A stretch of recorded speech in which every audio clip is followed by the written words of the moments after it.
민주당은 27일 본회의에서 쌍특검을 처리해 입법부의 본분을 다하겠다고 했습니다. 오늘은 재난의 정쟁화 우려가 있는 헬로원 참사 진상규명특별법을 발의한다고 합니다. 하지만 전세 사기 방지법 같이 민생 안정을 위해 꼭 필요한 법안 처리를 위해 다수의 힘을 동원한 적은 없습니다. 여야 간 합의 없이 다수당 단독으로 한다는 것은 뒤집어 말하면 독단으로 한다는 것입니다. 민생 법안 처리에는 관심도 없고 정치적 유불리만 따지며 정쟁에 몰두하는 지금의 모습이 과연 공당의 자세인지 묻고 싶습니다. 21대 국회는 임기 내에 다수당의 일방적인 입법 폭주와 의회 정신 유린이 반복되고 있습니다. 국회를 장악한 민주당의 입법 우선순위는 언제나 선심성 퍼주기 아니면 정쟁을 유발해 지지층을 결집시키는 편가르기 법안이라는 언론의 지적에 귀 기울여야 합니다. 민주당은 오는 27일 본회의에서 50억 클럽 특검 등 소위 쌍특검을 처리해 입법부의 본분을 다하겠다고 했습니다.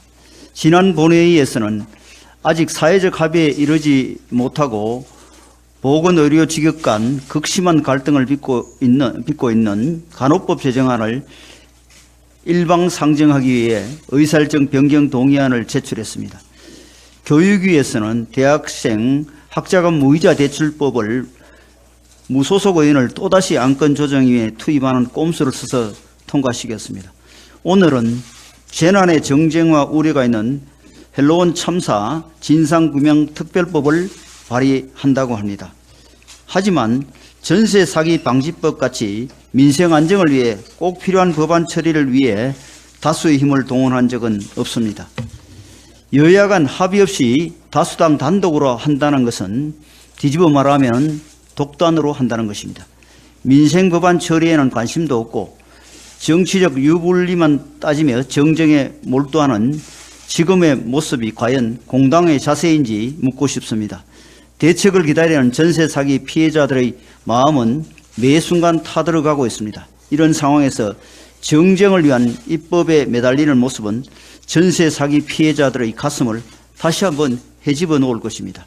오는 27일 본회의는 오롯이 민생 법안에 집중해야 할 것입니다.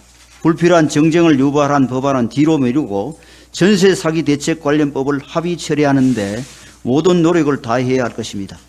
관성에 못 이겨 정쟁만 쫓지 말고 민생을 먼저 생각하는 정치의 기본으로 돌아올 것을 민주당에게 간곡히 요청드립니다.